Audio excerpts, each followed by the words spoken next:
నమస్తే, welcome to Sakshi TV. This is Shahida. ఏపీలో రాజకీయాలు రోజు రోజుకి వేడెక్కుతున్నాయి. టీడీపీ ప్రభుత్వం వైసీపీ నాయకులపై అణగదొక్కాలని ప్రయత్నం చేస్తుందనేసి వైసీపీ ఆరోపిస్తుంది. సో మరోవైపు అధికార పక్షం ఏమంటుందంటే ఇవన్నీ మేము చట్ట ప్రకారమే చేస్తున్న చర్యలు అనేసి అంటుంది. ఇప్పుడు అధికార పక్షము ప్రతిపక్షాల మధ్య జరుగుతున్న ఘర్షణలకు కారణాలేంటి, అసలు ఏపీలో ఏం జరుగుతుంది అనే విషయాలు ఇప్పుడు మనము చర్చిద్దాం. ఈరోజు మనతో పాటు ఉన్నారు వైసీపీ అధికార ప్రతినిధి కార్మూరు వెంకటరెడ్డి గారు. నమస్తే సార్. నమస్తే అండి. సో ఇప్పుడు కొన్ని సంఘటనలు చూస్తుంటే ఏపీలో లా అండ్ ఆర్డర్ ఉందా అనేసి డౌట్ వస్తుంది. ఫర్ ఎగ్జాంపుల్ చింతమనేని ప్రభాకర్ తప్పతాగి చేసిన చర్య అసలు అది ఎంతవరకు సమంజసము, ఇంకా ఆయన పైన ఎందుకు ఇంకా చర్య తీసుకోలేదు? లా అండ్ ఆర్డర్ లేదని చెప్పి కేంద్ర హోంశాఖ మొన్న చెప్పింది. భారతదేశంలో అన్ని రాష్ట్రాలు కేంద్రపాలిత ప్రాంతాలకు సంబంధించి కేంద్ర హోంశాఖ ఒక నివేదిక ఇచ్చింది. దాంట్లో ఏపీ పోలీసు లాస్ట్ ఉంది ర్యాంక్. అంటే ఆంధ్రప్రదేశ్లో శాంతి భద్రతలు చాలా దారుణంగా ఉన్నాయని చెప్పి లాస్ట్ ర్యాంక్ ఇచ్చారు. దానికి నిదర్శనమే రోజు రోజుకు జరుగుతున్నటువంటి పరిణామాలు. మీరు అన్న చింతమనేని ప్రభాకర్ అనే అతని క్యారెక్టరే అంత వరస్ట్ క్యారెక్టర్. అలాంటాడు ప్రజాక్షేత్రంలో పనికిరాడు. అలాంటాడిని తీసుకుని తెలుగుదేశం పార్టీ ఎమ్మెల్యే టికెట్లు ఇచ్చిన తర్వాత కూడా అతని పద్ధతి మార్చుకోకపోగా 2014లో చంద్రబాబు నాయుడు గారు ముఖ్యమంత్రి అయినాక ఆ గవర్నమెంట్లోనే మహిళా ఎంఆర్ఓ వనజాక్షిని జుట్టు పట్టుకొని లాగి తన్నాడు. తంతే చంద్రబాబు నాయుడు మందలించకుండా ఇద్దరిని కూర్చోబెట్టి సెటిల్మెంట్లు చేశాడు. మరి అలాంటివి ఉన్నప్పుడు తెలుగుదేశం పార్టీకి వీళ్ళు కావాలేమో, ఇట్లాంటి ఎమ్మెల్యేలు, రౌడీ ఎమ్మెల్యేలు ఉంటేనే ఆ పార్టీ గెట్నయిద్ది. అయితే ఈ సంఘటనలు అంటే చట్టం కొంతమందికి మాత్రమే చుట్టం అనిపించేలా ఉంది అంటారా? అంతే కదా. ఇప్పుడు ఆబ్వియస్లీ ఇప్పుడు జగన్మోహన్ రెడ్డి గారు ముఖ్యమంత్రిగా ఉండగా ఏదైతే ఎవరికైనా కూడా పథకాలు అనేది కులం చూడకుండా, మతం చూడకుండా, ప్రాంతాలు చూడకుండా, రాజకీయాలు చూడకుండా ఒక ప్రజా పరిపాలన అందించాడు. అందరికీ సమానంగా ఉండాలి పరిపాలన. కానీ ఈ ప్రభుత్వం ఏం చేస్తుంది? కులం చూడకుండా, మతం చూడకుండా, ప్రాంతాలు చూడకుండా, పార్టీలు కూడా చూడకుండా కేసులు పెడుతుంది, అక్రమ కేసులు. దానికి ఎగ్జాంపులే తెలుగుదేశం పార్టీ వైఎస్ఆర్సీపీ వాళ్ళ మీద కేసులు పెట్టించింది ఈ ప్రభుత్వం. అదేవిధంగా జనసేన మీద కేసులు పెట్టించింది. తెలుగుదేశంలో ఎవరైనా తెలుగుదేశం వాళ్ళని క్వశ్చన్ చేసినా వాళ్ళ మీద కేసులు పెడుతున్నారు, దాడులు చేస్తున్నారు. అదే దెందులూరులో జరిగినటువంటిది. ఎందుకంటే అతను తెలుగుదేశం పార్టీ నాయకుడు. ఎవరైతే ఇప్పుడు చింతమనేని ప్రభాకర్ దాడి చేయడానికి వెళ్ళాడో అది తెలుగుదేశం పార్టీకి సంబంధించినటువంటి నాయకుడు. అతను ఎవరు? తెలుగుదేశం పార్టీ లీగల్ సెల్లో రాష్ట్ర ఉపాధ్యక్షుడిగా ఉన్నాడు. ఈడుపుగంటి శ్రీనివాస్ అతని పేరు. సో అతను అంతకుముందు చింతమనేని ప్రభాకర్ కోసం ఏదైతే అరెస్టులు కూడా అయ్యాడు. అలాంటి వ్యక్తిని ఈరోజు అతను ఏం చెప్పాడు? ఇక్కడ బెల్ట్ షాపులు ఎక్కువైపోయినాయి, ఈ దెందులూరులో అక్రమాలు జరుగుతున్నాయి, దౌర్జన్యాలు జరుగుతున్నాయని ప్రశ్నిస్తే అతని మీద దాడి చేసి నువ్వన్నా ఉండాలి, నేను ఉండాలి, చంపేస్తారా అని చెప్పి డైరెక్ట్గా ఒక ఎమ్మెల్యే ఇళ్ళకి వెళ్ళిపోతున్నాడు అని అంటే అసలు ఇంక ఈ రాష్ట్రంలో శాంతి భద్రతలు కాదు, ఎలాంటి జంగిల్ రాజు పాలన నడుస్తూ ఉంది, ఎలాంటి అరాచక పరిపాలన, రాక్షసత్వ పరిపాలన నడుస్తూ ఉందనడానికి దెందులూరులో చింతమనేని ఇన్సిడెంట్ని మనం ఖచ్చితంగా ఎగ్జాంపుల్గా తీసుకోవాలి. గుడివాడ అమర్నాథ్ గారు ఇప్పుడు రాష్ట్రంలో జరుగుతున్న అరాచకాల గురించి ప్రశ్నించారు. అయితే ఆయన ప్రశ్నించారని సోషల్ మీడియాలో ఆయన కుటుంబంపై చాలా ట్రోల్స్ వస్తున్నాయి. సో దీనిపై మీరేమంటారు? ఇప్పుడు మీరు అన్న గుడివాడ అమర్ గారు కాదండి, ఎవ్వరు ప్రశ్నించినా కూడా వాళ్ళు అదే విధంగా ట్రోల్ చేస్తారు. ఎందుకంటే తెలుగుదేశం బతికే అంత. వాళ్ళు ఐటీడీపీ అనేటటువంటి ఒక ఉగ్రవాద సంస్థను నడుపుతూ ఉన్నారు. వాళ్ళకి తల్లి, చెల్లి, మహిళలు ఇట్లాంటి ఏంతో సంబంధం లేదు. ఎవరినైనా వాళ్ళు ట్రోల్ చేస్తారు. తెలుగుదేశం పార్టీలో ఉన్న ఎవరన్నా ఒక మహిళ చంద్రబాబు నాయుడు గారినో లేదంటే అక్కడ ఉన్న తెలుగుదేశం లోకల్ ఎమ్మెల్యేనో క్వశ్చన్ చేయనివ్వండి, వాళ్ళ క్యారెక్టర్ కూడా వీళ్ళు నీచంగా చూపిస్తారు. అంటే తెలుగుదేశం అనే ఆ సంస్థ తీరాలా ఉంటుంది. ఎందుకు మీరు ఇప్పుడు ప్రొఫెసర్ నాగేశ్వర గారు మొన్న మాట్లాడారు, ఆయన ఎంత ట్రోల్ చేశారు. ఆయనకు వైసీపీ కండవా వేసి అఫీషియల్ పేజీల్లో పెట్టి ఆయన్ని ఏదైతే ఆయన ఆర్య వైశ్య సామాజిక వర్గానికి సంబంధించినటువంటి వ్యక్తి కాబట్టి అలా కించిపరిచి ఇంకో రకంగా మాట్లాడి అలానే దాసర్ రాము అని ఆయన ప్రశ్నించాడని చెప్పి ఏదైతే ఆయన మీద ట్రోల్ చేసి ఆయన వెనకాల రెడ్డని తోక తగిలిచ్చేసి, సో ఇప్పుడు మీరు అన్నట్టుగా ఎవరైతే ప్రశ్నిస్తున్నారో వాళ్ళందరి మీద కేసులు, లేదంటే వాళ్ళందరి మీద ట్రోల్ చేయటమో, లేదంటే వాళ్ళందరి మీద దాడులు చేయటమో, ఇది సంస్కృతి. సో తెలుగుదేశం పార్టీ ఏదైతే దిగజారిపోయి రాజకీయాలు చేస్తూ ఉంది, ఇది రేపొద్దున తెలుగుదేశం పార్టీకి చుట్టుకోబోతూ ఉంది. నీవు నేర్పిన విద్య నీరజాక్ష అన్నట్టుగా ఇప్పుడు మీరు ఏదైతే నేర్పిస్తున్నారో రేపొద్దున అదే మళ్ళీ మీకు చుట్టుకుంటుంది. మీరు ఒక విష వృక్షాన్ని నాటారు, ఆ వృక్షానికి ఆ ఫలాలు కూడా ఖచ్చితంగా మీరే అనుభవించాలి. ఎందుకంటే మొక్క ఎవడైతే నాటుతాడో ఆ ఫలాలు కూడా వాళ్ళే అనుభవించాలి కదా. సో ఇది వాళ్ళు ఒక విష వృక్షాన్ని నాటారు. ఈ విషపు ఫలాలు ఎవరు అనుభవించాలి? అదే తెలుగుదేశం పార్టీ వాళ్ళు అనుభవించాలి. సో రేపు పొద్దున అవి అనుభవించి తీరుతారు వాళ్ళు. ఇప్పటికైనా పద్ధతి మార్చుకోకపోతే రానున్నటువంటి రోజుల్లో ప్రజలే వీళ్ళని ఉరికిచ్చి తనేటటువంటిది కనపడుతుంది. అందుకనే వాళ్ళు పోలీసులు లేకుండా ఎక్కడ బయటకు ఒక్క నాయకుడు కూడా రానటువంటి పరిస్థితి ఈ కూటమి ప్రభుత్వంలో కనపడతా ఉంది. ఇప్పటికైనా పద్ధతి మార్చుకోమని హెచ్చరిస్తూ ఉన్నాం. ఒక మహిళా హోమ్ మినిస్టర్ ఉన్న రాష్ట్రంలో మహిళలకే రక్షణ లేకుండా పోతుంది అంటే మీరేమంటారు? మహిళా హోమ్ మినిస్టర్ ఉన్న రాష్ట్రం అంటే ఆమె చేతిలో పవర్ ఏముంటుంది? రెండోది ఆ మహిళా హోమ్ మినిస్టరే నోటికి ఏది వస్తే అది మాట్లాడుతూ ఉంటుంది. మనం పెద్దవాళ్ళని ఎవరినైనా గౌరవంగా అమ్మ అంటాం. సో ఇప్పుడు నిజంగా మనం అనిత అని అనితమ్మ అనాలంటే ఆమె తప్పుగా తీసుకుంటుంది. అమ్మ అని అంటే ఆమె వేరే రకాల అర్థాలు తీస్తుంది. అందుకని మనం అనిత గారే అందాం, అనితమ్మ అని కూడా అనొద్దు, అనిత గారే అనే అందాం. ఎందుకంటే అమ్మ అంటే మళ్ళీ ఇప్పుడు తప్పుగా తీసుకొని కేసులు పెట్టిద్ది. ఎందుకంటే ఆమెకు అమ్మ అనేటటువంటి పదం వేరే రకంగా కనపడుతుంది. సో అందుకని అట్లాంటి వాళ్ళ గురించి మనం నిజంగా మీరు అన్న హోంమంత్రిగా ఉంది ఏంటి ఆమె ఏం చేసింది ఇప్పుడు వరకు? 23 నెలల క్రితం ఈమె హోమ్ మినిస్టర్గా ఉండగానే నంద్యాల జిల్లా మచ్చుమరిలో ఏదైతే 9 ఏళ్ల అమ్మాయిని అత్యాచారం చేసి హత్య చేస్తే ఏమే హోమ్ మినిస్టరు శవం దొరకలా అప్పుడు వరకు, శవం ఇప్పుడు వరకు దొరకలా. మహిళల మీద అనేక రకాలుగా దాడులు, సాక్షాత్తు జూనియర్ ఎన్టీఆర్ గారి తల్లిగారినే తెలుగుదేశం ఎమ్మెల్యే ఇష్టం వచ్చినట్టుగా నోటికొస్తే మాట్లాడితే, లేదంటే తెలుగుదేశం పార్టీ ఎమ్మెల్యేలు అర్ధరాత్రి వాట్సాప్ వీడియో కాల్సు, లేదంటే జనసేన ఎమ్మెల్యే 5 సార్లు అబార్షన్ చేయించాడు, ఈ న్యూడ్ కాల్స్ మాట్లాడుతున్నారు. ఇలా ఉంటే మరి ఈ హోంమంత్రి ఏం చేస్తుంది? మరి అదే రోడ్డు మీదకి వచ్చి నాకు న్యాయం కావాలని అడుగుతుంది కదా, ఎవరైతే అరవ శ్రీధర్కి సంబంధించినటువంటి బాధితురాలు. మరి ఏం మహిళా హోంమంత్రే కదా, మరి ఎక్కడ ఎందుకు నోరు మీద పట్ల?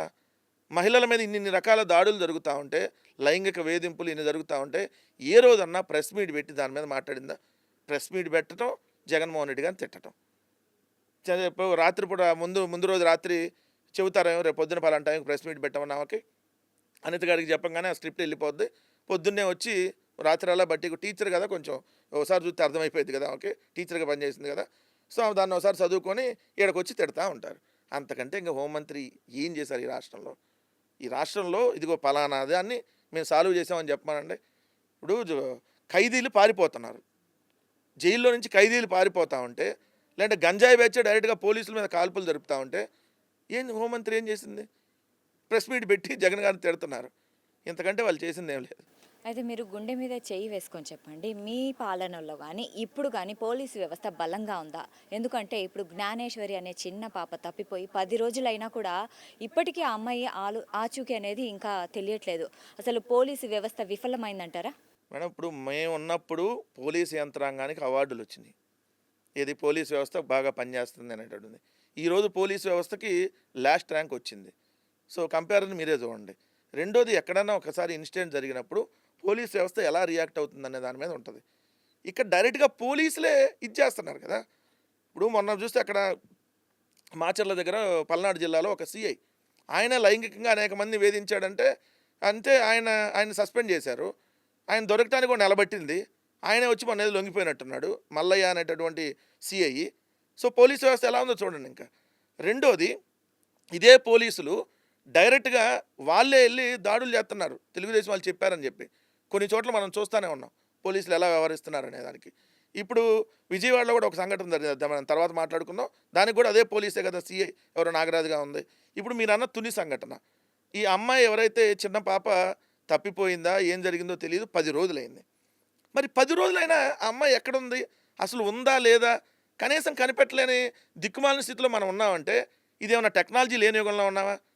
ఇన్ని మంది పోలీసులు, ఇన్ని టెక్నాలజీలు ఇన్ని ఉన్నా కూడా కనిపెట్టలేరు అంటే ఏం జరిగింది?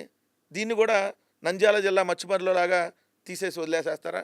అక్కడ కూడా 23 నెలలు అయింది, శవమే దొరకలా. అమ్మాయిని అత్యాచారం చేశారు, హత్య చేశారని కొంతమంది పట్టుకున్నారు. వాళ్ళు ఈరోజు దర్జాగా బెయిల్ మీద బయట తిరుగుతున్నారు వాళ్ళ ఇంటి ముందే. శవమేమో ఇప్పుడు 23 నెలలైనా ఇప్పుడు వరకు దొరకలా. సో ఇలాంటి పరిస్థితులు రాష్ట్రంలో ఉంటే తుని సంఘటన కూడా 10 రోజులు అయింది. ఎక్కడున్నారు ఉప ముఖ్యమంత్రి? ఎక్కడ? ఇప్పుడు ఆయన జిల్లానే కదా, అది కాకినాడ జిల్లాకు సంబంధించే కదా, మరి ఎక్కడున్నాడు? సో ఒకటి, ఈ రాష్ట్రంలో పూర్తిగా శాంతి భద్రతలు లేవు. మనం ఇంట్లో నుంచి బయటకు వెళ్తే మళ్ళీ తిరిగి సేఫ్గా ఇంటికి వస్తామన్న గ్యారంటీ లేదు. అది మహిళల, పురుషుల, లేదంటే విద్యార్థుల ఎవరైనా కూడా ఈరోజు బయటికి వెళ్తే గ్యారంటీగా వస్తారని అనేది సేఫ్ ఆంధ్రప్రదేశ్లో 2 సంవత్సరాలు, ఈ 2 సంవత్సరాల్లో పూర్తిగా పోయిందనేది క్లియర్గా కనపడతాం. అయితే ఏంటి సార్ ఇప్పుడు ఈ కూటమి ప్రభుత్వం మీ కార్యకర్తలను వదిలేసి మీడియా ఛానల్స్ మీదకి వెళ్తుంది. సో ఎవరైనా ఏదైనా మాట్లాడితే సో వాళ్ళ మీద దాడి చేయడం లేకుంటే ఆ పోస్ట్‌లను గానీ దాన్ని తొలగిచ్చేస్తుంది. సో ఎందుకు అంత భయమా? భయమే కదా, భయం కాబట్టే కదా. ఇప్పుడు డైరెక్ట్గా మీరు ఏమన్నా క్వశ్చన్ అడిగితే యువతల సమాధానం చెప్పేటటువంటి దమ్ముంటే సమాధానం చెప్తారు. లేనప్పుడు ఏం చేస్తారు, మీ నోరు నొక్కేయాలి, మీరు అసలు క్వశ్చన్ అడగద్దని చెప్పి మీరు నోరు మూపించేటటువంటి ప్రయత్నం చేస్తారు. ఇప్పుడు కూటమి ప్రభుత్వం ఏం చెప్తుంది, ఏం చేస్తుంది 2 సంవత్సరాలుగా? ఎవరైనా YSR Congress party social media కార్యకర్తలు అయ్యా అమ్మఒడి ఎక్కడా అని చెప్పి మొదటి సంవత్సరం అడిగారు. ఎందుకు అమ్మఒడి మొదటి సంవత్సరం ఇప్పుడు చంద్రబాబు నాయుడు గారి ప్రభుత్వం దానికి పేరు మార్చాడు తల్లికి వందనం. తల్లికి వందనం మొట్టమొదటి ఏడాది ఒక్కరికి కూడా ఇవ్వాల. సో తల్లికి వందనం 2024 సంవత్సరంలో మీరు ఇస్తా అన్న తల్లికి వందనం ఎక్కడా అని క్వశ్చన్ మార్క్ పెట్టి పోస్ట్ పెడితే కేసు పెట్టారు. అయ్యా రైతు భరోసా 20,000 ఇస్తా అన్నావు కదా, ఏంటి ఎందుకు ఇవ్వలేదు అని అడిగితే కేసు పెట్టారు. సో అంతకుముందు 2018లో క్వశ్చన్ చేశాడు ఒక అతను రైతు. 2018లో అంటే అప్పుడు చంద్రబాబు నాయుడు గారు ముఖ్యమంత్రిగా ఉండగా క్వశ్చన్ చేశాడని చెప్పి మొన్న ఈ ప్రభుత్వం వచ్చినా కేసు పెట్టింది. సో అదేంటి అంటే జనాలకి క్వశ్చన్ చేసే వాళ్ళ నోరు అనగొట్టాలి. ప్రొఫెసర్ నాగేశ్వరరావు గారు మాట్లాడితే ఆయన అనగదొక్కాలి, దాసరి రాము గారు మాట్లాడితే ఆయన అనగదొక్కాలి, లేదు YSR Congress party social media మాట్లాడితే వాళ్ళని అనగదొక్కాలి. ఎవరన్నా కొద్దిగా నిజాయితీ కలిగిన ఒకళ్ళో ఇద్దరు జనసేనలో ఉన్నాళ్ళు ఎవరన్నా ప్రశ్నించారనుకోండి వాళ్ళని అనగదొక్కాలి. లేదు తెలుగుదేశం వాళ్ళనే ఏదో మన దగ్గర చాలా అన్యాయం జరిగిపోతుంది, ఇట్టయితే ఈ పార్టీ కష్టం అని చెప్పి వాళ్ళు ఎవరన్నా క్వశ్చన్ చేశారనుకోండి వాళ్ళ ఇంటి మీదకి ఎమ్మెల్యేనే వెళ్ళిపోతాడు డైరెక్ట్గా. సో ఇలాంటి పరిస్థితులు ఇక్కడ ఉన్నాయి. అలానే చూస్తే మీరు వైఎస్ఆర్ కాంగ్రెస్ పార్టీకి సంబంధించినటువంటి అఫీషియల్ పేజ్ ఫేస్బుక్ పేజ్ని కూడా ఇండియాలో బ్లాక్ చేశారు. ఇదేమైనా కుట్ర అంటారా? 100%. ఇప్పుడు వైఎస్ఆర్ కాంగ్రెస్ పార్టీకి సంబంధించినటువంటి కార్యకర్తలు నాయకుల మీద కేసులు పెట్టి అనగదొక్కాలని ప్రయత్నం చేస్తే ఎవడో కూడా వీళ్ళు ఈ రెడ్ బుక్ సంబంధించి ఏం చేసుకుంటారో చేసుకోండి అని చెప్పి ఎవడు ఈరోజు లెక్క చేసేటటువంటి పరిస్థితి లేదు. సో అందుకని ఏం చేశారు, వాళ్ళకి సంబంధించినటువంటి పోలీసు వాళ్ళని ఏదైతే కొంతమందిని పెట్టుకొని ట్విట్టర్కి అంటే ఎక్స్కి ఫేస్బుక్కి ఇన్స్టాగ్రామ్కి మెయిల్స్ పెట్టి ఆ పోస్టులు డిలీట్ చేసే ప్రక్రియ చేశారు. అప్పటికి వేరే అకౌంట్ల నుంచి వస్తూనే ఉన్నాయి. అందుకని అఫీషియల్ ఇన్స్టాగ్రామ్ పేజ్ని బ్లాక్ చేయించారు. మళ్ళీ లీగల్గా వెళ్ళి వైఎస్ఆర్ కాంగ్రెస్ పార్టీ తెచ్చుకుంది. ఇప్పుడు అఫీషియల్ ఫేస్బుక్ హ్యాండిల్ని బ్లాక్ చేయించారు ఇండియాలో. సో లేదంటే వీడియోల్ని కనపడకుండా చేస్తారు మిగిలిన వాటిలో. సో మేము మాట్లాడిన వీడియోలు తర్వాత కనపట్లా. ఎందుకు వీళ్ళందరూ దిస్ వీడియో నాట్ అవైలబుల్ అంటుంది. నాకే ఎన్నో వచ్చినాయి. నాకు సంబంధించి ఇప్పుడు మాట్లాడిని సాక్షిలో మాట్లాడినాం, లేదంటే అఫీషియల్ ప్రెస్ మీట్లో మాట్లాడావు, లేదంటే బయట వీడియోలో మాట్లాడినాయో, అమరావతిలో జరుగుతున్న అవినీతి మీద మాట్లాడితేనో, డిఎస్సీలో జరిగిన అక్రమాల మీద మాట్లాడుతానో ఇవన్నీ తీసేస్తున్నారు. సో ఇదేంటి అంటే ప్రజల్లోకి ఇవి రీచ్ అవుతున్నాయి. రీచ్ అవ్వటం వల్ల తెలుగుదేశం పార్టీ కూటమి ప్రభుత్వం చేస్తున్నటువంటి దాష్టికాలు దౌర్జన్యాలు బయటకు వస్తున్నాయి. ఎందుకంటే వాళ్ళ పత్రికల్లో వాళ్ళ టీవీలో రాయరు కదా, చూపించాల్సింది ఇంకా ఆపోజిట్గా ఉన్నాళ్లే కదా. సో ఈ సోషల్ మీడియా విస్తృతంగా వెళ్తుంది కదా, అందుకని వీటిని అనగదొక్కేస్తే ప్రజలకి ఈ రీచ్ కావు. ఇది ఒక పెద్ద కుట్రలో భాగంగా జరుగుతుంది. బట్ ఇవైతే తాత్కాలికం. వాళ్ళు ఎంత అనగదొక్కాలనుకుంటే ఇప్పుడు మనం బంతిని కాలికేసి కింద పెట్టి తొక్కాలనుకుంటే ఆగిద్దా?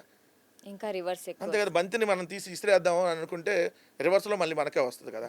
సో వీళ్ళు ఎంత అనగదొక్కాలని అని ప్రయత్నిస్తే YSR Congress party social media అంత పైకి ఉధృతంగా వీళ్ళు జరుగుతున్నటువంటి అన్యాయాలని ప్రశ్నిస్తూ ఉంటుంది. సో మీరు అఫీషియల్ హ్యాండిల్ని 10 రోజులు బ్లాక్ చేస్తే ఏమి ఇక్కడ ఒరగదు. సో మీకు ఆ 10 రోజులు మా వీడియోలో కనపడకుండా అఫీషియల్ పేజ్లో కనపడకుండా ఉంటాయేమో. సో మిగిలినట్లో ప్రతి గ్రామంలో ప్రతి వాళ్ళ వాట్సాప్లోకి పంపిస్తాం. సో మీరు చేస్తున్న అన్యాయాలని గడప గడపకి తిరిగి రేపు పొద్దున ఎండగడతాం. సో ఖచ్చితంగా ఈ ప్రభుత్వాన్ని కోకట వేలుతో పెగలిస్తారు ప్రజలు. అది రానున్న రోజుల్లో జరగబోతుంది. అందుకనే వీళ్ళు ఇంకా పేటరేగిపోయి ఇప్పుడు ఉన్నదంతా దోచేసుకుందాం అనేటటువంటి కార్యక్రమంలో ఉన్నారు, లేదంటే అనగదొక్కాలనే కార్యక్రమంలో ఉన్నారు. ఇదైతే తాత్కాలికం. దీనికి ఖచ్చితంగా అనుభవించేది కూడా రేపు పొద్దున మళ్ళీ అదే తెలుగుదేశం పార్టీ. ఎందుకంటే వాళ్ళు ఒక విష వృక్షాన్ని నాటారు. ఆ విష వృక్షానికి ఫలాలను కూడా ఖచ్చితంగా ఆ విషపు ఫలాలని వాళ్ళే అనుభవిస్తారు. రానున్న రోజుల్లో అది మీకు కనపడింది. అయితే మొన్న ఈ మధ్య హోంమంత్రి అనిత మాట్లాడుతూ ఏమన్నారంటే ఒకప్పుడు ఉద్యోగాల కోసం యువత వెయిట్ చేసేది, కానీ ఇప్పుడు యువత కోసం ఉద్యోగాలు వెయిట్ చేస్తున్నాయి అంటున్నారు. మీరేమంటారు? అంటే రాసిచ్చిన స్క్రిప్ట్ అన్నా సరిగ్గా రాసేయలేదమ్మా. ఓకే, సరిగ్గా రాసిస్తే స్క్రిప్ట్ అట్లా మాట్లాడదు కదా. ఇప్పుడు ఎన్ని ఉద్యోగాలు ఇచ్చినా ఇంకా నిరుద్యోగులు రాష్ట్రంలో బయటే ఉంటారు. ఎందుకంటే ప్రతి సంవత్సరం వస్తూ ఉంటారు. నిజంగా ఈ కూటమి ప్రభుత్వం వచ్చి నాకు ఎన్ని ఉద్యోగాలు ఇచ్చారని వాళ్ళు. జగన్మోహన్ రెడ్డి గారు వచ్చిన మొట్టమొదటి 4 నెలల్లో 1,35,000 శాశ్వత సచివాలయ ఉద్యోగాలు ఇచ్చారు కదా. సింగిల్ నోటిఫికేషన్ ద్వారా ఏపీపీఎస్ ద్వారా వచ్చిన 4 నెలల్లో మీరు వచ్చి రెండు సంవత్సరాలు అయింది.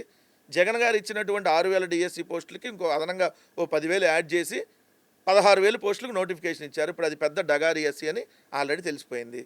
జగన్మోహన్ రెడ్డి గారు ఉన్నప్పుడు జరిగినటువంటి కానిస్టేబుల్ ఎగ్జామ్స్కి ప్రిలిమినరీ ఎగ్జామ్స్ అప్పుడు జగన్ గారు ఉన్నప్పుడు జరిగితే తర్వాత కోర్టులకు వెళ్ళడం వల్ల మెయిన్స్ ఆగిపోయింది. అది మీరు వచ్చినాక అది కండక్ట్ చేసి ఆ జాబులు ఇచ్చారు. ఇది తప్ప ఏమి ఇచ్చారు? అది కూడా ఇది మీ క్రెడిట్ కాదు.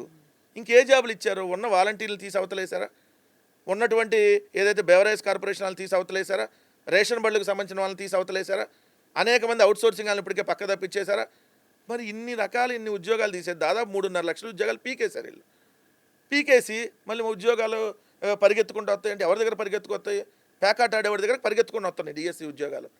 ఏది యువగలంలో లోకేష్ టీంలో తిరిగి ప్యాకాట్ ఆడేవాడు ఎవడన్నా ఉంటే వాడిని సెలెక్ట్ చేసి ఇస్తున్నారు డిఎస్సి ఉద్యోగాలు. సో ఇంకేది పరిగెత్తుకొని వచ్చేది? కొద్దిగన్నా స్క్రిప్టు చదవాలా వద్దని టీచర్ కదా, ఏది పడితే చదివేస్తే అట్లా. సో ఆ లోకేష్ టీం ఏదో రాసిస్తుంది, ఏమో చదివిద్ది, ట్రోల్ అయ్యిద్ది. ఇప్పుడు ఎంత ట్రోల్ చేస్తున్నారు చూడండి. ఈ రాష్ట్రంలో నాకు తెలిసి ఏ హోమ్ మినిస్టర్ కూడా ఎంత ట్రోల్ కావాలి అప్పటి వరకు. అంత ట్రోలు అనిత గారు ట్రోల్ అవుతున్నారు. అనితమ్మ అంటే మళ్ళీ ఆమె ఫీల్ అయ్యిద్ది. అమ్మ అంటే ఆమె కోపం, అమ్మ అంటే ఆమె వేరే భూతార్థం తీసుకుంది. అందుకనే అనిత గారు అంటున్నాం.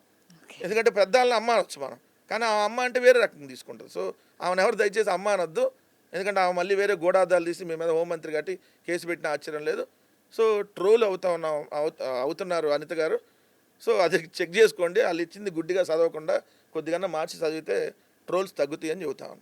అయితే ఇప్పుడు ఏపీలో సంచలనంగా మారిన సాయి కృష్ణ కేసు ఏదైతే ఉందో ఆ మృతి కేసు, ఇప్పుడు మీ వీడియో కూడా నేను ఒకటి చూశాను. ఇప్పుడు ఆ కేసు ఏమైంది ఏంటి? దాదాపుగా 37 రోజుల క్రితం, అంటే మే నెల 9, 10 తారీఖుల్లో మార్కాపురంలో ఉండేటటువంటి మీరన్న గాది సాయి కృష్ణ అతన్ని విజయవాడకు సంబంధించినటువంటి కృష్ణలంక పోలీసులు తీసుకొని వెళ్ళారు. ఇది వాళ్ళ తల్లిగారు ఇచ్చినటువంటి వాంగ్మూలం. సో తన కొడుకు ఎక్కడున్నాడని చెప్పి ఆమె పోలీస్ స్టేషన్కి వెళ్ళి పోలీసులను అడిగితే అక్కడ సిఐ చెప్పినటువంటి మాట, నీ కొడుకుని చంపేస్తున్నావు, నీ కొడుకుని దగ్గరకు నువ్వు రామాకు, సో నీ కొడుకు అనేవాడిని ఇక్కడ లేకుండా మేము చేస్తున్నాం సో అని క్లియర్గా చెప్పారు. అంటే ఏంటి? వాళ్ళ కొడుకుని చంపేస్తున్నామని పోలీసులు చెప్పారు. సో మరి పోలీసులు నిజంగా చంపకుండా ఉంటే 37 రోజులు అయినాక అబ్బాయి ఎక్కడుంటాడు? ఆ తల్లి ఏమడుగుతుంది? నా కొడుకు ఎక్కడా? బతికుంటే ఎక్కడున్నాడో చూపించండి, చచ్చిపోతే శవం అన్నా ఎక్కడుందో చెప్పండి. లేదు చంపేసి మీరు తగలబెట్టేసి బూడిద కూడా లేకుండా చేశారంటున్నారు, కనీసం ఆ బూడిదన్నా ఇస్తే కృష్ణానదిలో కలుపుకుంటాను. ఇంతకంటే ఒక తల్లి అంటే ఈ పరిస్థితి నిజంగా సహజంగా ఎవరికి రాకూడదు అనుకోవాలి. ఇక్కడ మనం ఇప్పుడు అతను ఒక కాపు సామాజిక వర్గానికి సంబంధించిన యువకుడిగా మనం చూస్తున్నాం, కానీ ఇక్కడ మనం చూస్తే ఎవరికైనా ఇదే పరిస్థితి కదా. ఈరోజు విజయవాడలో కాపు యువకుడు సాయి కృష్ణకి జరిగిన ఇన్సిడెంట్ రేపొద్దున నీకు జరగదన్న గ్యారంటీ ఏంటి? ఇదే తెలుగుదేశం పార్టీ కార్యకర్తకు కూడా ఇదే ప్రభుత్వంలో జరగదన్న గ్యారంటీ ఏంటి? ఇప్పుడు ఇదే చింతమనేని ప్రభాకర్ వెళ్ళి వాళ్ళ మీద చంపడానికి ప్రయత్నించాడు. రేపొద్దున తప్పుడు కేసులు పెట్టి ఇదే పోలీసుల చేత అదే లాయర్ని ఏదైతే లాకప్ డెత్ చేయరని గ్యారంటీ ఏంటి? ఇదే జనసేన వాళ్ళని, ఇదే తెలుగుదేశం పార్టీ వాళ్ళకి మీరు వ్యతిరేకంగా మాట్లాడితే మిమ్మల్ని కూడా లాకప్ డెత్ చేయరని గ్యారంటీ ఏంటి? ఇదే జర్నలిస్టులు కూడా రేపొద్దున చేయరని గ్యారంటీ ఏంటి? ఈరోజు సాయికృష్ణ ఇన్సిడెంట్తో ఆంధ్రప్రదేశ్ రాష్ట్రంలో ఉన్నటువంటి యువత అంతా మేలుకోవాలి. ఎందుకంటే నిజంగా ఎవరన్నా తప్పు చేస్తే కేసు పెట్టండి, దాన్ని ఎవడో కూడా అబ్జెక్ట్ చేయరు. న్యాయస్థానాల ముందు ప్రొడ్యూస్ చేయండి, న్యాయస్థానం చూసుకుంటుంది రిమాండ్కి వేస్తారా శిక్షలు వేస్తారా అని. సో కానీ మీరే తీసుకొని వచ్చి పోలీస్ స్టేషన్కి మీరే ఇక్కడ తీర్పులు ఇచ్చేసి మీరే చంపేసి మీరే దాన సంస్కారాలు చేసేసి ఏం పీక్కుంటారని మాట్లాడుతుంటే ఎక్కడికి పోతా ఉన్నాం? ఆంధ్రప్రదేశ్ రాష్ట్రంలో యువత గుర్తుపెట్టుకోవాలి. మనం రేపొద్దున నాకు జరగచ్చు, మీకు జరగచ్చు, రేపొద్దున ఎవరికైనా లాకప్ డెత్తులు జరగచ్చు. ఎందుకంటే ఈ కూటమి ప్రభుత్వం ఎవరిని వదలట్లా. రేపొద్దున తెలుగుదేశం వాళ్ళు తెలుగుదేశం ఎమ్మెల్యేనే క్వశ్చన్ చేస్తే వాళ్ళని కూడా లాకప్ డెత్ చేయొచ్చు.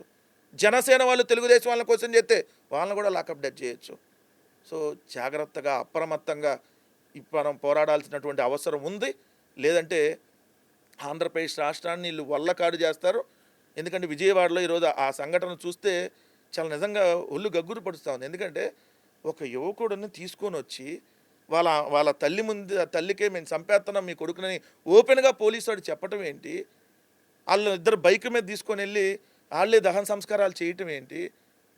ఆ తల్లి ఏమో ఈరోజు నా కొడుకు ఎక్కడున్నాడు శవమన్నా ఇప్పించండి రా బాబు అని మార్చుల చుట్టూ తిరగటం ఏంటి? ఇలాంటి పరిస్థితి అసలు మనం ఎప్పుడన్నా ఈ రాష్ట్రంలో కాదండి ఈ దేశంలో ఎక్కడైనా చూసామా?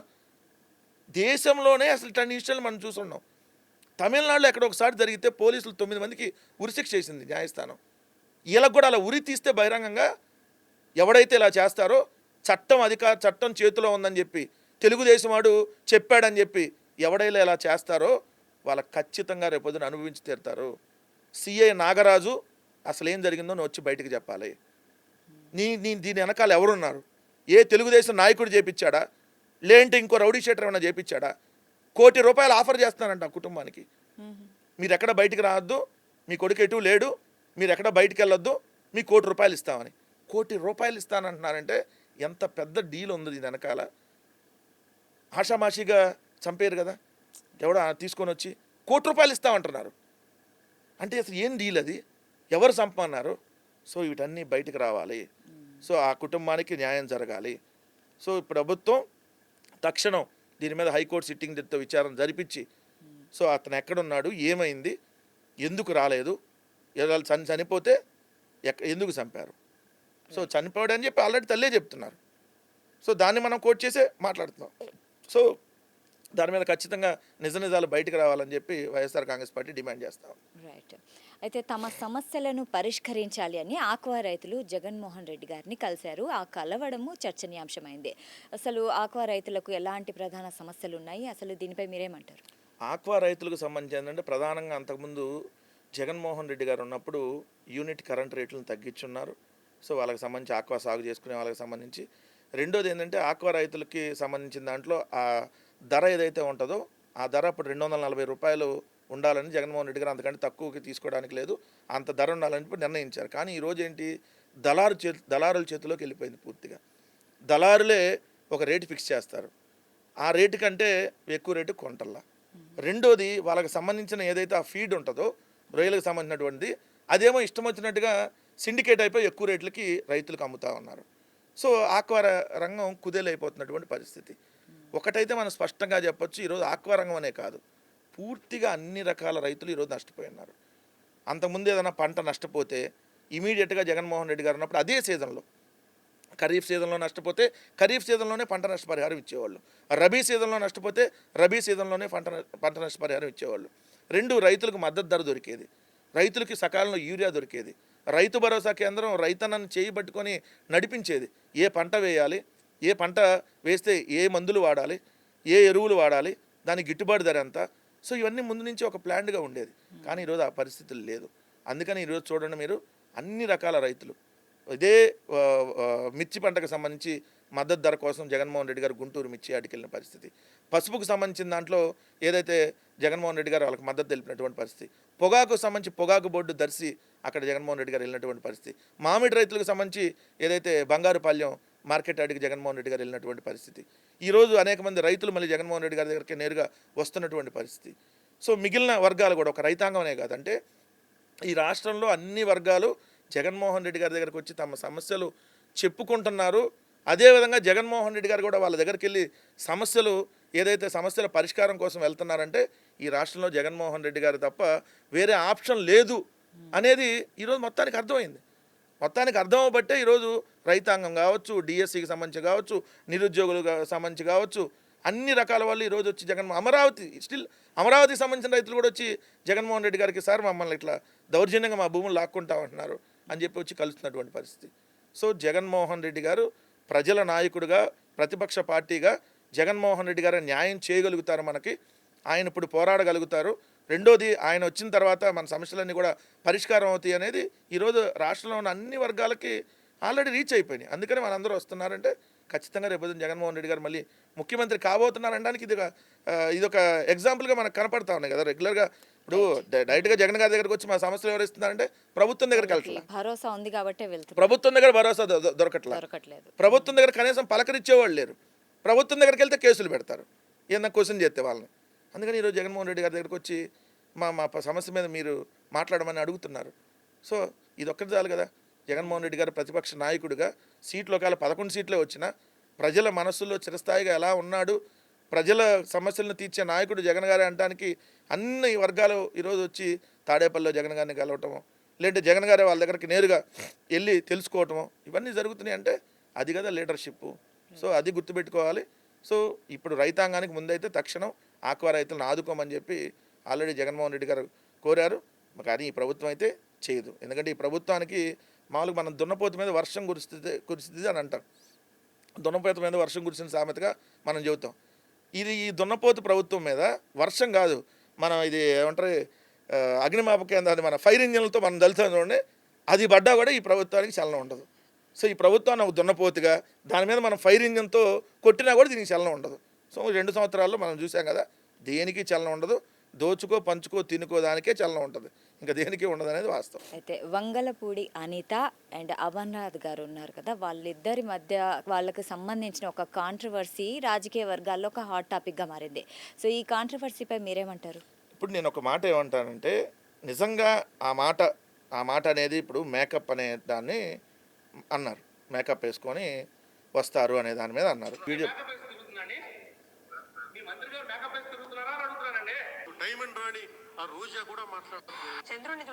మీ మంత్రి గారు మేకప్ వేసుకొని తిరుగుతున్నారా అని చెప్పి ఇదే చింతమనేని ప్రభాకర్ అన్నప్పుడు, మరి అదే వంగలపూడి అనిత గారు కానీ తెలుగుదేశం వాళ్ళు కానీ అట్లా అంటాం తప్పని ఎందుకల్లా? మహిళని ఉద్దేశించి రోజా గారిని డైమండ్ రాణి అన్నప్పుడు ఏం తెలుగుదేశం పార్టీలో అనిత గారు ఉన్నారుగా, ఆమె వినపడుతుంది ఆమెకి, ఆ రోజు టీవీలు చూస్తుంది కదా ఆమె కూడా. మరి ఇదే కిరాక్ కార్పి అనేటటువంటి ఒక సైకో ఎదవ, ఇంకొక సీమరాజు అనేటటువంటి ఒక దున్నపోతు, వీళ్ళని మనం మనుషులతో కంపేర్ చేయకూడదు. మనుషులతో కంపేర్ చేస్తే మన మనుషుల విలువ తగ్గించినట్టు అయింది. వీళ్ళు ఒక రాక్షస జాతిలో పుట్టిన వాళ్ళు అనమాట. వీళ్ళందరూ రోజు మహిళల మీద మాట్లాడుతున్నాయి. ఆంధ్రప్రదేశ్లో ఉన్న మహిళల మీద, వైఎస్ఆర్ కాంగ్రెస్ పార్టీలో ఉన్న మహిళా మాజీ మంత్రుల మీద, ఎమ్మెల్యేల మీద ఇలా మాట్లాడుతున్నాయి. మరి మాట్లాడినప్పుడు వీళ్ళందరూ వాళ్ళు మాట్లాడి చాలా నీచాతి నీచమైన మాటలు కదా. వీళ్ళు మాట్లాడిన మాటలతో కంపేర్ చేస్తే అదేదో మేకప్ అంటే తప్పే ఉంది దాంట్లో. మేకప్ వేసుకొని వస్తారు కానీ మేకప్ వేసుకొని వచ్చారని అంటారు. దాన్ని ఏదో తప్పుగా వాళ్ళు ఇది చేస్తే, మహిళల మీద దాడులు జరిగితే స్పందించరు వీళ్ళు, మహిళల మీద రేపులు జరిగితే స్పందించరు. ఆమె మేకప్ వేసుకొని వచ్చిందంటే స్పందించేస్తున్నారు. దాని మీద ఏదో తిట్టటము గుడివాడ అమర్నాథ్ గారిని. మరి వాళ్ళు అన్నప్పుడు వాళ్ళ చింతమనేని ప్రభాకర్ వీళ్ళందరూ ఇవన్నీ మాట్లాడి వాళ్ళు అన్నప్పుడు మరి అప్పుడు ఎందుకు మాట్లాడలా? సో ఏం లేదండి, ఈ సమస్యలన్నింటినీ డైవర్ట్ చేయాలి. అందుకని చెప్పి ఇప్పుడు అనిత గారిని ఏదో అన్నారని చెప్పి తీసుకుని వచ్చి ఈ అన్ని అంశాలని సైడ్ చేయాలనేది తెలుగుదేశం పార్టీ ప్రయత్నం. రైట్. అయితే ప్రకాశం జిల్లాలో యాదవ సామాజిక వర్గానికి చెందిన వారిపై టీడీపీ కార్యకర్తలు దాడి చేస్తున్నారని ఆరోపణలు అయితే వస్తున్నాయి. సో దీనిపై మీరేమంటారు? ఆరోపణలు దాడి చేశారు, ఆల్రెడీ చంపేసేటటువంటి ప్రయత్నం చేశారు వాళ్ళు. ఆ యాదవ సామాజిక వర్గానికి సంబంధించినటువంటి ఏదైతే ఆ సోదరులని చంపేయాలనేటటువంటి ప్రయత్నం తెలుగుదేశం పార్టీకి సంబంధించినటువంటి వ్యక్తులు చేశారు. ఆ ఊరు ప్రస్తుతం చీఫ్ సెక్రటరీగా ఉన్న ఊరు. అదేవిధంగా ఎవరైతే ఈ బాధితులు ఉన్నారో వాళ్ళు చంద్రబాబు నాయుడు గారు దత్తత తీసుకున్నటువంటి గ్రామానికి సంబంధించినటువంటి వాళ్ళు. సో మా పార్టీ దానికి సంబంధించి ఆల్రెడీ మా నాయకులు కూడా వాళ్ళకి వెళ్ళి చెప్పి రావడం జరిగింది. ఒకటి, ఏ వర్గానికైనా ఈరోజు అది యాదవ సామాజిక వర్గమా, లేదంటే బీసీలో ఉన్న గౌడ సామాజిక వర్గమా, లేదంటే సెట్టిబల్లి సామాజిక వర్గమా, లేదంటే ఓసీనా, లేదంటే ఇంకోట కాదు, ఎవరినైనా వదిలేరు ఈ ప్రభుత్వం. ఎవరి మీదైనా మేము రెడ్ బుక్ ప్రయోగిస్తాం, మేము ఎవరినైనా కొడతాం, ఎవరినైనా చంపేస్తాం అనే రీతిలోనే ఈ ప్రభుత్వం ఉంది తప్ప, అరే మనం ఇలా చేయకూడదు అనేటటువంటిది ఒక్కరికన్నా ఈ ప్రభుత్వంలో ఉందా? ఆ భయం ఎప్పుడు వస్తుంది? వాళ్ళ మీద కేసులు పెడితే భయం వస్తుంది. మీరు ఉల్టా ఏం చేస్తున్నారు? కొట్టినాడి మీద కొట్టి, మీరు వెళ్ళి కొట్టి దెబ్బలు తిన్నాడి మీద వెళ్ళి కేసులు పెడుతున్నారు అంటే ఇంకెక్కడ ఉంటుంది భయం? అందుకనే కదా వీరయ్య చౌదరి అనే తెలుగుదేశం నాయకుడిని 52 కత్తిపోట్లు పెడిచి ఇదే తెలుగుదేశం వాడు చంపేశాడు. ఇప్పటివరకు ఏమైంది దానికి సంబంధించి? క్వశ్చన్ చేస్తే వాడు తెలుగుదేశం లేదు, వైసీపీ లేదు, జనసేన లేదు, లేదంటే మీరన్న జర్నలిస్టు లేదు, మీరన్న కులానికి సంబంధం లేదు, ఏది చూడరు. వాళ్ళ మీద ఉల్టా మళ్ళీ కేసులు పెడతారు, అరెస్టులు చేస్తారు. ఒక్క తెలుగుదేశంలో కొంతమంది దగ్గర మాత్రమే అధికారం ఉంది. అందరూ పాపం తెలుగుదేశం కార్యకర్తల దగ్గర కూడా ఈరోజు అధికారం లేదు. ఉంటే నిన్న ఇప్పుడు ఆ లాయర్ మీదకి ఎలా వెళ్తాడు దౌర్జన్యంగా? ఉంటే నిజంగా ఈ కూటమి ప్రభుత్వంలో ఉన్న నాయకులందరికీ అధికారం ఉండుంటే జనసేనలు ఎందుకు కొడతారు తెలుగుదేశం వాళ్ళు? సో ఇది అక్కడ ఉన్న తెలుగుదేశం కార్యకర్తలు, జనసేన వాళ్ళు కూడా ఇప్పటికైనా రియలైజ్ అయ్యండి. మీరు కష్టపడి పనిచేస్తే మీ మీద కేసులు పెడుతున్నారు, ఇంతకంటే ఏముంటుంది? ఇప్పుడు మా మీద కేసులు పెట్టారంటే మేము అపోజిషన్ పార్టీగా అదొక అర్థం వాళ్ళు. సరే వీళ్ళు కక్ష సాధింపులో భాగంగా పెట్టారులే, రాజకీయ కక్ష సాధింపులు అనుకున్నాం. పాపం జనసేనలో తెలుగుదేశం వాళ్ళు ఏం చేశారు, వాళ్ళు కూటమి కోసం పనిచేసిన వాళ్ళే కదా, మరి వాళ్ళ మీద కూడా కేసులు పెడుతున్నారంటే అర్థం ఏంటి ఇక్కడ?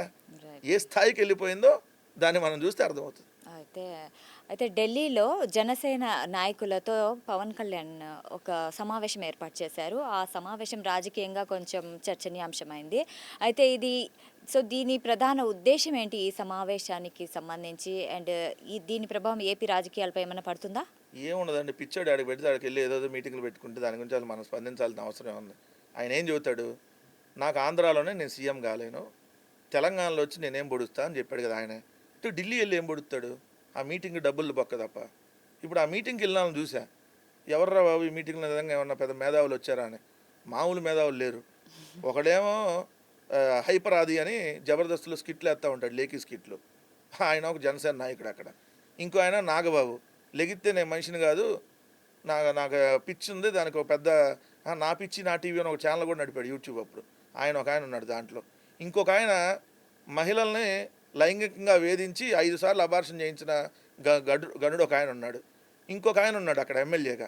ఆయన ఎవరా అంటే నేను పబ్లిక్గానే లంచాలు తీసుకుంటా అని చెబుతున్నా ఎమ్మెల్యే ఒక ఆయన ఉన్నాడు. ఇంకొక ఆయన ఉన్నాడు అక్కడ ఎమ్మెల్యేనే, ఈస్ట్ వెస్ట్ గోదావరి జిల్లా గంజా వ్యాపారం చేసేది అతనే. సో మొత్తం మామూలు మేధావులు ఉన్నారు దానికి వచ్చిన వాళ్ళు. ఇంకా మీటింగ్ గురించి మనం ఏం మాట్లాడుకోవాలి? ఇప్పుడు ఢిల్లీ వెళ్ళి ఏం పడుతాడని నాకు అర్థం కాలేదు. నాకు తెలిసి ఈ రాష్ట్రం వదిలి వెళ్ళిపోతే పవన్ కళ్యాణ్ నిజంగా కాపు సామాజిక వర్గమే ఈరోజు నిజంగా హర్షించింది. ఎందుకంటే పాపం వాళ్ళని వాడుకొని వదిలేశాడు. వాళ్ళని వాడుకొని తెలుగుదేశం వాళ్ళ దగ్గరికి వెళ్ళి పనిచేయండి అంటున్నాడు ఈరోజు. ఆయన ఇప్పుడు వెళ్ళి ఒకరోజు ఒక మాట మాట్లాడుతూ, ఓ రోజేమో బాపట్లలో పుట్టానంటాడు, ఓ రోజేమో ఏదైతే తెలంగాణలో పుట్టానంటాడు, ఓ రోజు చెన్నైలో పుట్టానంటాడు, ఓ రోజు నెల్లూరులో సైకిల్ తొక్కుకుంటా వెళ్తుంటే అంట ముందు లైట్ లేదని పోలీసాడు ఆపాడని చెబుతాడు.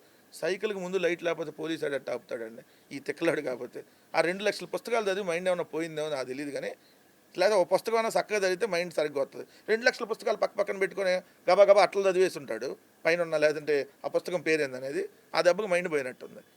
లేదంటే ఆయన మాట్లాడేదానికి ఒక్కదానికి ఏమన్నా కంపారిజన్ ఉంటే మనం మాట్లాడవచ్చు. ఒక రోజు ఏమంటాడు, నాకు కులం అనే ఫీలింగ్ లేదంటాడు. ఇంకో రోజు అసలు మీకు సిగ్గు లేదా, మీకు కులం అనే భావన లేకపోతే ఎట్లా, మీకు దేశం అనే భావన లేదు, రాష్ట్రం అనే భావన లేదు, కనీసం కులం అనే భావన ఏడ్చి సావాలి, కానీ ఈ ఏడుపు కొట్టు వ్యక్తే మాట్లాడతాడు. ఈయనేమంటాడు ఒకరోజు, అది దక్షిణ భారతదేశం వాళ్ళని బీజేపీ కుక్కల్లాగా చూస్తుంది అంటాడు ఈయన. ఇప్పుడు వెళ్ళి దక్షిణ భారతదేశం ఏంటి, ఉత్తర భారతదేశం ఏంటి, అసలు ఇట్లా మాట్లాడొచ్చా, అసలు మోడీ అంత మగాడు లేడని ఈరోజు మాట్లాడతాడు. ఇంకొక రోజు ఏమంటాడు, నేను ఇంటర్మీడియట్లో బాప్టిజం తీసుకున్నాను అంటాడు. బీఫ్ తినమని ఈయనే చెప్పాడు. మళ్ళీ ఈయన వెళ్ళి ఆ డ్రెస్ వేసుకొని ఆ డ్యామ్ డుషుక్ సనాతని అన్న అపాలజీ డుమ్ ఏదో మాట్లాడతాడు ఆయన. అది ఎవరికైనా అర్థమవుతుంది. ఇప్పుడు నువ్వేం బీఫ్ తిన్నాడు నువ్వే, ఏంటి బాప్టిజం తీసుకున్నాడు నువ్వే, అరే నువ్వే మళ్ళీ సనాతన అంటే ఎట్లా? ఈ మూడిట్లో ఏదో ఒకటి అవ్వాలి కదా. నేను హిందూ అండి, మిగిలిన అన్ని మతాలు నేను గౌరవిస్తా. సో నాకు అన్ని మతాలు సమానం గౌరవిస్తా. నా మతానికి నేను మతంలో హిందూ మతంగా నేను ఉన్నా. ఇప్పుడు పవన్ కళ్యాణ్ ఏ మతం, హిందూనా, క్రిస్టియన్నా, లేదంటే ముస్లిమా? బీఫ్ తినమన్నాడు కదా, అదేవిధంగా బాప్టిజం తీసుకున్నాడు కదా. ఒకసారి బాప్టిజం తీసుకున్నాక మళ్ళీ హిందూ మతంలో మారాలంటే కనీసం డేరా బాబా దగ్గరకన్నా వెళ్ళి మారాలిగా. మరి ఈయన ఏ బాబా దగ్గర మారాడు? సరే రజనీకాంత్ బాబా సినిమాలో లాగే ఉన్నా ఆయన బాబా అనుకుని ఆయన దగ్గరికి వెళ్ళి ఏమన్నా మారావా పక్కన తమిళనాడులో? లేదంటే చంద్రబాబా దగ్గరకు వచ్చి మారావా ఇక్కడ? నువ్వు ఎట్టా చెప్పు. మళ్ళీ మీ కూతురులేమో క్రిస్టియన్ నువ్వే అంటావు, నువ్వేమో సనాతని, ఆయన డామ్ డూమ్ డిష్ కానీ. అరే అసలు మాట్లాడే దానికి నాకు తెలుసండి, మానవ జన్మలో అంతకుముందు మనం మనిషా బాలకృష్ణ అనేవాళ్ళు, సాయంత్రం మనిషా పవన్ కళ్యాణ్ అనే పరిస్థితికి వచ్చారు. లేకపోతే ఏడేమో కోడి చెరువు కబ్జా చేసి, ఏడేమో 12 ఏళ్ళు అయిందే మన రాష్ట్రం విడిపోయి. ఇప్పుడు ఆయన నన్ను గుర్తొచ్చింది, ఢిల్లీ వెళ్ళంగానే రాష్ట్ర విభజన అన్యాయంగా జరిగింది, ఈ 12 ఏళ్ళు ఆడబడుకున్నావు నువ్వు, ఇదే తెలంగాణలో మాదాపూర్లోనేగా, నన్ను తెలంగాణ రానివరా అంటున్నాడు. ఓరు నాయన నువ్వు ఉంది తెలంగాణలోనే, నువ్వు ఉంది తెలంగాణలో ఉండి నేను తెలంగాణ రానిరా అంటావు. ఇప్పుడు నేను హైదరాబాద్ సాక్షి స్టూడియోలో కూర్చొని నన్ను తెలంగాణ రానివరా అంటే ఎట్లుంటుంది? ఊరు నేను కూర్చొని మాట్లాడుతుంది ఏడే కదా, నువ్వు కబ్జా చేసింది ఏడే కదా, నువ్వు ఉంటున్న ఇల్లు మాదాపూర్ అదే కదా. మరి ఇన్ని పెట్టుకొని అందుకని ఆయన గురించి మాట్లాడితే అదేదో ఆయనకి తెక్క ఉంది పెద్ద లెక్క ఉంది అంటారు కదా, జనాలకు మెంటలు ఎక్కిద్ది. ఎందుకంటే ఆయన ఏం మాట్లాడుతున్నాడో ఆయనకే అర్థం కాదు. సో అది పవన్ కళ్యాణ్ పరిస్థితి. అయితే టీడీపీ వాళ్ళు 2 ఏళ్ల పరిపాలన చాలా గ్రాండ్గా చేసుకున్నారు, సెలబ్రేట్ చేసుకున్నారు. కానీ మీరు 2 ఏళ్ల పాలనకు ఎన్ని మార్కులు వేస్తారు? అసలు ఏమన్నా పరిపాలన జరిగితే మనం మార్కులు వేస్తాం. ఏం పరిపాలన చేశారు అడగండి వాళ్ళని. ఇప్పుడు అంతకుముందు జగన్మోహన్ రెడ్డి గారు ముఖ్యమంత్రిగా ఉన్నప్పుడు ఆయన, నేను ముఖ్యమంత్రి అయితే ఈ మేనిఫెస్టోని నేను అమలు చేస్తా, మేనిఫెస్టోని నేను బైబుల్గా, ఖురాన్గా, భగవద్గీతగా నేను భావిస్తున్నా, ఈ మేనిఫెస్టోని నేను అమలు చేస్తా అని చెప్పి ఆయన అధికారంలోకి వచ్చి డే 1 నుంచి ఆ మేనిఫెస్టోని అమలు చేసుకుంటూ వచ్చి ప్రతి సచివాలయం గోడల మీద ఆ మేనిఫెస్టో నుంచి ప్రతి ఇంటికి ఆ మేనిఫెస్టోని పంపించి, అయ్యా ఏమొచ్చింది, నేను ఇచ్చిన మేనిఫెస్టోలో ఎన్ని వచ్చినాయా లేదా చెక్ చేసుకోండి అని చెప్పి ఈ విధంగా ఒక పరిపాలన అందించి కులాన్ని చూడకుండా, మతం చూడకుండా, ప్రాంతాలు చూడకుండా, తెలుగుదేశం ఆడా, జనసేన ఆడా, కమ్యూనిస్ట్ పార్టీ వల్ల ఎవరైనా పర్లేదు, అర్హత ఉంటే మనం పథకం ఇవ్వాలని నేను పరిపాలించారు. సో కానీ ఇప్పుడు ఈ ప్రభుత్వం, మొన్న చంద్రబాబు నాయుడు గారు తిరుపతిలో మీటింగ్ పెట్టడానికి వెళ్ళినప్పుడు హెలికాప్టర్లో చదువుకున్నాడంట మేనిఫెస్టోని. అంటే ఏంది, మర్చిపోయావు నీ మేనిఫెస్టో నువ్వే? మనం ఒక హామీలు ఇచ్చినప్పుడు హామీలు మనకు గుర్తుండాలిగా. రోజు మనం పరిపాలన చేస్తున్నప్పుడు నిజంగా పరిపాలన చేస్తూ ఉంటే ఈ పరిపాలనలో మనం ఇది ఇచ్చాం, ఇంకా ఇది పెండింగ్ ఉందనేది గుర్తుంటుంది కదా. ఆయన సూపర్ 6తో పాటు 143 హామీలు ఇచ్చారు ఇలా అధికారంలో రావడానికి. సూపర్ 6కే దిక్కు లేదు, ఇంకా 143 హామీలకి ఎక్కడ దిక్కు? మీకు సూపర్ 6 అంటే ఏంటి? సింపుల్గా జనాలకు అర్థమయ్యేటట్టు 6 పథకాల్లో చెబుదాం. ఒకటి డ్రామానాయుడు భాషలో చెప్పుకుందాం మనం, అలియాస్ రామానాయుడు. నీకు 15,000, నీకు 15,000, నీకు 15,000 పథకం ఒకటి, నీకు 18,000, నీకు 18,000, నీకు 18,000 పథకం 2, నీకు 20,000, నీకు 20,000, నీకు 20,000 పథకం 3, నీకు 36,000, నీకు 36,000, నీకు 36,000 పథకం ఏదైతే 4, 5 నీకు 3 గ్యాస్ సిలిండర్లు, నీకు 3 గ్యాస్ సిలిండర్, నీకు 3 గ్యాస్ సిలిండర్ 5వ పథకం. 6వ పథకం వచ్చేటప్పటికి నీకు ఉచితంగా బస్సు ఫ్రీ, నువ్వు ఏ బస్సు ఎక్కినా ఫ్రీ, నువ్వు ఏ బస్సు ఎక్కినా ఫ్రీ. ఇది కదా 6. ఈ 6లో 15,000 పథకం అంటే తల్లికి వందనం. మొట్టమొదటి ఏడాది గుండు సున్నా, ఒక్కడికి ₹1 ఇవ్వాల. రెండో ఏడాది 20 లక్షల మందికి పూర్తిగా కట్ చేసి పడేసావు. 15,000 ప్లేస్లో 9,000, 10,000, 12,000, 13,000 కొంతమందికి వచ్చినాయి. అంటే మోసం చేసినట్టే కదా. నెంబర్ 2, నీకు 18,000 ఆడబిడ్డ నిధి, అంటే నెలకు 1,500 ఇవ్వాలి. 2 సంవత్సరాలు ఈ ప్రభుత్వం పూర్తయింది, ఒక్క ఆడబిడ్డకి ఒక్క నెల కూడా ₹1,500 ఇవ్వాలా, అంటే 18,000 పథకం ఒక్క సంవత్సరం కూడా ఇంప్లిమెంట్ చేయాల, అంటే 2 సంవత్సరాలు 2 గుండు సున్నాలు. నెంబర్ 3, నీకు 20,000 రైతు భరోసా పథకం. మొదటి ఏడాది 20,000 ప్లేస్లో గుండు సున్నా, రెండో ఏడాది 20,000 ప్లేస్లో 14,000. అది కూడా 7 లక్షల మందికి రైతులకి అసలు నీళ్ళు ఒక్కరికి కూడా ఇవ్వకుండా 7 లక్షల మంది కట్ చేసి పడేసావు. నెంబర్ 4 వచ్చేటప్పటికి నిరుద్యోగ వృత్తి, నీకు 3,000 చొప్పున సంవత్సరానికి 36,000, అంటే నెల 3,000. మొదటి ఏడాది గుండు సున్నా, ఒకరికి ఇవ్వాల. రెండో ఏడాది గుండు సున్నా, ఒకరికి ఇవ్వాల. మూడో ఏడాది బడ్జెట్లో గుండు సున్నా, ఎవరికి పెట్టాల. సో నెంబర్ 5 వచ్చేటప్పటికి నీకు 3 గ్యాస్ సిలిండర్లు. సో మొదటి ఏడాది ఒక గ్యాస్ సిలిండర్ ఇచ్చావు, రెండో ఏడాది ఒక గ్యాస్ సిలిండరు. అది కూడా 1,55,00,000 గ్యాస్ కనెక్షన్లు ఉంటే 80 లక్షల మందికి ఇస్తున్నారని చెప్పారు. అది కూడా ముందు మనం డబ్బులు కట్టాలన్నారు, ఆ డబ్బులు ఇంక వెనక రాలా. నెంబర్ 6, నీకు ఫ్రీ, ఏ గుడికి వెళ్ళినా నేనే డ్రైవర్ని స్టీరింగ్ పట్టుకొని ఫ్రీ అన్నాడు. ఇప్పుడు తిరుపతి నుంచి తిరుమల వెళ్తే బస్ ఫ్రీ ఉందా? లేదు కదా. 16 రకాల బస్సులు ఆంధ్రప్రదేశ్లో ఉంటే నువ్వు 5 బస్సుల్లో ఎత్తున్నావు. అంటే ఈ జిల్లాలో నుంచి మనం ఈ జిల్లాలో వెళ్ళాలన్నా 2-3 బస్సులు మారాల్సినటువంటి పరిస్థితి. ఇంక ఏడ ఫ్రీ ఇచ్చావు, ఏమి ఇచ్చావు? ఈరోజు విద్యార్థులు వాళ్ళందరూ ఇబ్బంది పడుతున్నారు. ఎందుకు? బస్సులు ఖాళీ దొరకట్లా. సో ఆఫీసులకు వెళ్ళే వాళ్ళు ఇబ్బంది పడుతూ ఉన్నారు. సో మరి ఇంకేమి నువ్వు సూపర్ 6 ఎక్కడ ఇంప్లిమెంట్ చేసావు? దీంతోపాటు 143 హామీలు ఇచ్చావు. మరి ఏమీ అమలు చేయకుండా మరి మార్కులు వేసుకోవడానికి వాళ్ళకన్నా సిగ్గు ఉండాలి. నేనైతే మైనస్ మార్కులు వేస్తా. సో ఒక 0 కూడా కాదు, మైనస్ మార్కులు వేయాలి ప్రభుత్వానికి. ఎందుకంటే జగన్మోహన్ రెడ్డి గారు ఉన్నప్పుడు ఇచ్చినవన్నీ ఇస్తూ ఈ కూడా ఇస్తామని చెప్పారు వాళ్ళు. కానీ జగన్మోహన్ రెడ్డి గారు ఇచ్చినటువంటి చేదోడు ఏమైంది? ఈరోజు జగన్మోహన్ రెడ్డి గారు ఇచ్చినటువంటి ఆసరా ఏమైంది? జగన్మోహన్ రెడ్డి గారు ఇచ్చినటువంటి చేయూత, ఆసరా కానీ, చేయూత కానీ, చేదోడు కానీ, లేదంటే కాపు నేస్తం కానీ, ఈబీసీ నేస్తం కానీ, లేదంటే ఈరోజు విద్యార్థులకు ఫీజు రియంబర్స్మెంట్ కానీ, లేదంటే వసతి దీవెన కానీ, లేదంటే కళ్యాణమస్తు కానీ, విదేశీ విద్యా దీవెన కానీ, రైతులు చనిపోతే ఏదైతే వాళ్ళకి సంబంధించి ఇచ్చేటటువంటి పరిహారం కానీ ఏమీ లేవు కదా. మొత్తం ఎత్తిపడేసావు. మొత్తం ఎత్తిపడేసి నువ్వు ఇస్తానన్నది ఇవ్వాల, అంటే ఉన్నది పోయింది, వస్తానన్నది రాలా. మరి ఇంకెక్కడ వేయాలి ఈ ప్రభుత్వానికి మార్కులు? కానీ నువ్వు, నీ కొడుకు, నీ దత్తపుత్రుడు, నేను ఇప్పుడు ఈ 2 సంవత్సరాలు దత్తపుత్రుడు అనలా, మళ్ళీ ఎందుకు ఈరోజు అంటున్నా అంటే నాకు దేవుడిచ్చిన అన్నయ్య అంటున్నాడు. ఎవరు?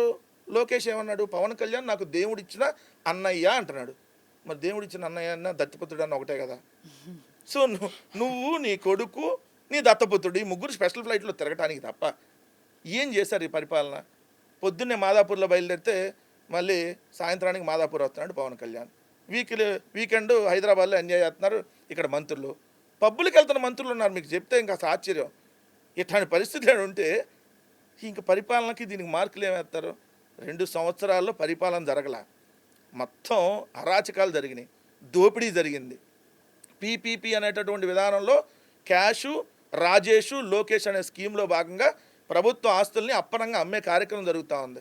అదే సినిమాలో ఉంటుంది కదా, వెంకీ సినిమాలో అనుకుంటా, స్టీల్ ప్లాంట్ కావాలా, బంకు కావాలా, జింకులో కావాలా నీకు ఉద్యోగం అన్నట్టు, విజయవాడలో బస్టాండ్ స్థలం కావాలా, లేదంటే తిరుచానూరు అమ్మవారి టెంపుల్ పక్కన స్థలం కావాలా, లేదంటే రిషికొండ కావాలా, లేదంటే మధురవాడ కావాలా, ఆడ కావాలంటే ఆడ క్యాష్ పట్టుకొని రాజేష్ దగ్గరికి వెళ్ళి ఇస్తే రాజేష్ వెళ్ళి లోకేష్కి ఇస్తాడు, మీకు ఏది కావాలంటే అది ఇస్తారు. నీకు నాకు లాగా, నీకంటే ఇది రాజేష్కి వాటా, ఇదేమో లోకేష్కి, ఇదేమో టీడీపీ బినామీలకి. అఫీషియల్గా 99 పైసలు, అన్అఫిషియల్గా అక్కడ ఎకరం 50 కోట్లు ఉంటుంది కదా, 25 కోట్లకి వీళ్ళకి ఇచ్చేస్తారు. వీళ్ళకి 25 కోట్లు మిగిలితే వీళ్ళకి 25 కోట్లు జేబులోకి వస్తాయి. సో ప్రభుత్వానికి గుండు సున్నా వస్తుంది. ఇది పరిపాలన. దీన్ని ఎవడన్నా పరిపాలన అంటే మార్కులు వేయడానికి సిద్ధం. Okay. So thank you so much అండి. చాలా అంటే మీ అభిప్రాయాల్ని మా ప్రేక్షకులతో పంచుకున్నారు. మీ వాల్యుబుల్ టైం ఇచ్చినందుకు thank you so much. Thank you. So చూశారు కదా, ఇది ఇవాల్టి కార్యక్రమం. మరో కార్యక్రమంలో మళ్ళీ కలుద్దాం. అంటిల్ దెన్ కీప్ వాచింగ్ సాక్షి టీవీ.